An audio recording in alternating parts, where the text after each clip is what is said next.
मेरे प्यारे दोस्तों, मित्रों और साथियों, सादर नमस्कार। मैं हूं आपका इष्ट मित्र दोस्त मिस्टर शांतिलाल डंसेना, बड़े डूमरपाली, रावड़सन, खरसिया, जिला रायगढ़, छत्तीसगढ़, भारत से हूं। मित्रों, आप लोग हमारे इस YouTube चैनल वीडियो को देखते हैं तो आपको मैं हृदय से धन्यवाद देता हूं। अगर आप पहली बार देख रहे हैं तो प्लीज़ सब्सक्राइब जरूर कर दें, बेल आइकन का जो घंटी है उसको भी क्लिक कर दें और ऑल ऑप्शन का चयन करना होगा। मित्रों, शुरू से अंत तक जरूर देखें, सुने, समझें, अनुभव करें, मन कहे, उचित लगे, अच्छा लगे तो एक लाइक आप हमें जरूर दें, इष्ट मित्रों के पास शेयर भी करें और कोई विशेष संशोधन की आवश्यकता है तो आप हमें कमेंट बॉक्स पर सूचित करें और आगे के लिए मार्गदर्शन भी दें। मित्रों, ईश्वर को प्राप्त करना बहुत ही सरल भी है और बड़ा कठिन भी है। अगर हम इसकी रहस्य को समझेंगे और अपनी संवेदनाओं को आगे बढ़ाएंगे तभी प्राप्त होती है। अगर ईश्वर को सरल भाव से प्राप्त करना है तो अपने हृदय को, मन को द्रवित करना पड़ेगा और पुष्पित करना पड़ेगा, पल्लवित करना पड़ेगा। अपने विचारों का संशोधन करके मन में भाव को उच्च श्रृंखल की ओर आगे बढ़ाना पड़ेगा। जब तक हम अपने विचारधारा को पवित्र नहीं बनाएंगे, श्रेष्ठ नहीं बनाएंगे और समुन्नत ढंग से इसका उपयोग नहीं करेंगे, श्रेष्ठ विचारों का अवगाहन नहीं करेंगे तो ईश्वर जो है प्राप्त नहीं हो पाती है। अगर ईश्वर को हमें सूक्ष्म जगत में परिशोधन करके प्राप्त करना है तो अपने आप को जानना पड़ेगा, अपने आत्मा का परिशोधन करना पड़ेगा। आत्म विकास, आत्म निर्माण और आत्म परिष्कार के लिए जो कई प्रकार के चरण हैं उनको संपादित करना पड़ेगा। जीवन में मधुरता का गुण धारण करना पड़ेगा और मनुष्य के अंदर मनुष्यता का जो भाव है उसको भी जागृत करना पड़ेगा और आगे चल के भविष्य में सूक्ष्म जगत का परिशोधन करते हुए जो उत्कृष्ट कार्य है उसका अनुसंधान करना पड़ेगा। जब तक हम अपने विचारों को पानी जैसा निर्मल नहीं बना लेते हैं तब तक ईश्वर की कृपा भी नहीं मिलती है, ना ईश्वर का साक्षात्कार हो पाता है। मित्रों, अगर ईश्वर को सरल ढंग से प्राप्त करना है तो अपने अंदर झांक करके देखिए, अपने अंतरात्मा की पुकार को सुनने का प्रयास कीजिए। जब उसकी आवाज़ आपके मस्तिष्क कानों में गुंजित होगा तो आपको स्वयं ईश्वर जो है दर्शन देंगे और साक्षात्कार करके जीवन को भी परिपुष्ट बना देंगे। जब तक अगर हम अपने विचारों का अन्वेषण नहीं करते हैं तो फिर मन में एक उत्कंठा बनी रहती है। ईश्वर कहाँ है, कैसा है, कौन है, कहाँ प्राप्त होगा, कैसे में उपलब्ध होगा। अगर इन विचारों का मन में अनुसंधान करेंगे तभी ईश्वर प्राप्ति होती है।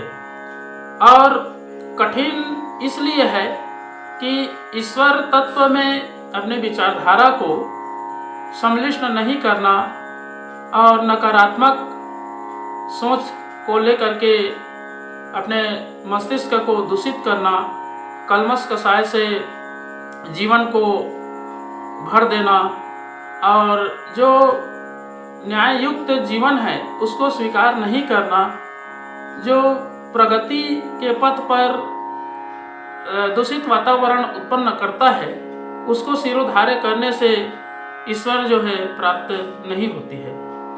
भगवान सभी के हृदय में वास करते हैं और वही भगवान जो है हर प्राणी को अपने इशारे में चलाता है। यहाँ तक कि बोला जाता है कि ईश्वर की कृपा के बिना, उसके इच्छा के बिना एक एक पत्ता भी नहीं हिलता है, किंतु पत्ता हिलने का माध्यम होता है हवा।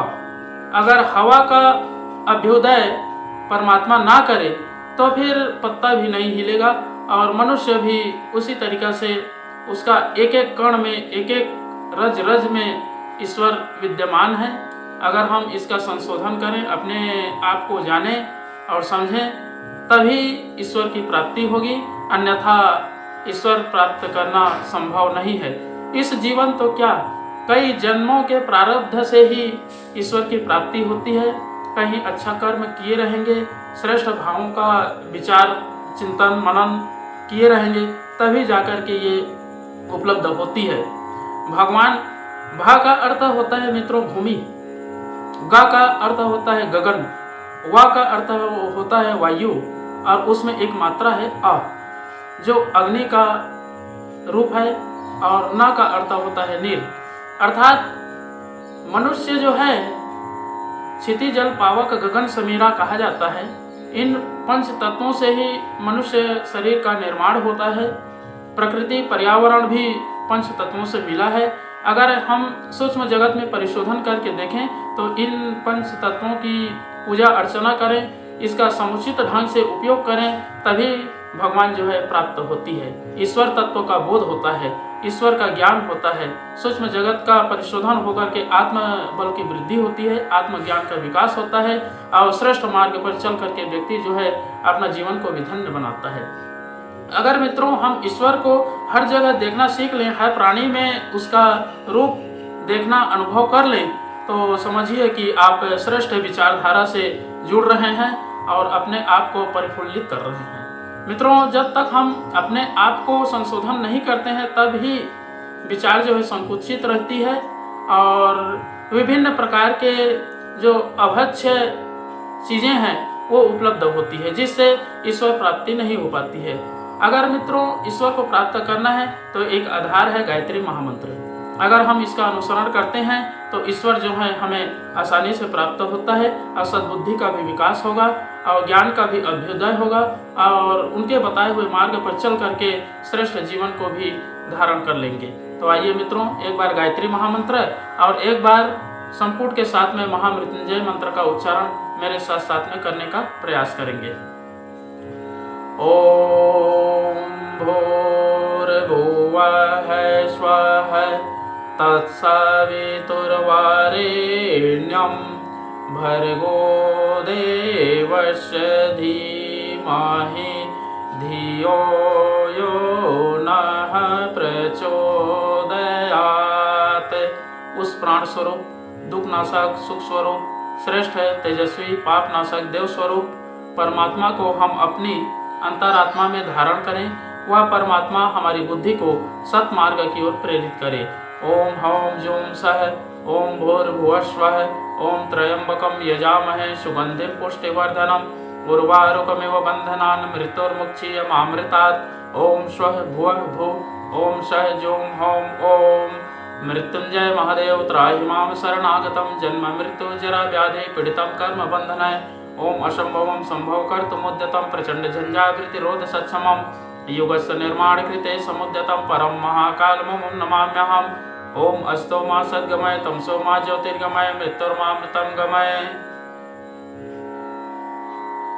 परम पूज्य गुरुदेव वेद मूर्ति तपोनिष्ठ युग दृष्टा युग प्रवर्तक पंडित श्री राम शर्मा आचार्य जी, परम वंदनीय माता जी भगवती देवी शर्मा जी और आद्य माँ गायत्री माता, धरती माता, भारत माता, प्रकृति पर्यावरण, सूर्यदेव, महाकाल भगवान, सरस्वती माँ, लक्ष्मी माता, सभी ग्रह नक्षत्र, अखिल विश्व ब्रह्मांड के सभी देवी देवताओं के सूक्ष्म संरक्षण में उपस्थित हमारे प्रिय आत्मीय आदरणीय सम्माननीय हितैषी जितने भी YouTube चैनल के माध्यम से वीडियो देख रहे हैं, सुन रहे हैं, समझ रहे हैं, ऐसे परम देवतुल्य भाइयों, देवी स्वरूपा माताओं बहनों, आप लोगों को मेरा सादर प्रणाम। ऋषि चिंतन के सानिध्य में से आज का जो एक बहुत ही अनमोल और महत्वपूर्ण सुविचार है आपके पास लेकर के प्रस्तुत करने का प्रयास कर रहा हूँ। आज का सुविचार है मित्रों, ईश्वर की प्राप्ति सरलतम भी और कठिनतम भी। बहुत ही अनमोल महत्वपूर्ण सुविचार है। ईश्वर प्राप्ति अति सरल है क्योंकि वह जीवन की महत्ती आवश्यकता है, उसकी साधना सुगम है, उसमें कोई ऐसी कठिनाई नहीं है जिसके लिए भारी दौड़ धूप करने की सरंजाम जुटाने की जरूरत पड़े। तपश्चर्या, योग साधना, योग प्रक्रिया का मात्र प्रयोजन इतना है कि नशे की खुमारी और निद्रा की मूर्छना को हटा दिया जाए। जो साधना इस प्रयोजन को पूरा कर सकेगी उसी से ईश्वर प्राप्ति का सरल प्रयोजन सुगमता पूर्वक पूरा हो जाएगा। मित्रों, व्यवधान केवल एक है, इसे सरल भी कह सकते हैं, कठिन भी। वस्तुतः वह साहसी के लिए अति सरल है और असमंजसग्रस्त भीरू व्यक्ति के लिए अति कठिन। करना सिर्फ इतना भर है कि हम अपने व्यक्तित्व और अस्तित्व को शरीर न माने। सुखों की खोज बाहर के पदार्थों में ढूंढना बंद कर दें। बहिर्मुखी दृष्टिकोण को अंतर्मुखी बनाएं। अपने को आत्मा माने, उसी में रुचि लें, उसी की इच्छा करें और उसी की व्यवस्था बनाएं। अपना चिंतन इसी लक्ष्य पर नियोजित करें कि यह जीवन परमेश्वर का है, परमेश्वर के लिए है और वही कार्य किए जाएंगे जो परमेश्वर द्वारा अपने लिए नियत निर्धारित किए गए हैं। पदार्थों में सुख खोजने की अपेक्षा प्रवृत्तियों में उत्कृष्टता और आनंद तलाश करना पड़ेगा। यह परिवर्तन जितना स्पष्ट होता जाएगा, ईश्वर उसी अनुपात से अपने समीप प्रस्तुत दिखाई देगा। बहुत बहुत धन्यवाद मित्रों। अगले बार नए विचार लेकर के नए वीडियो के साथ में आपके पास फिर प्रस्तुत होने का प्रयास करेंगे। सादर नमस्कार।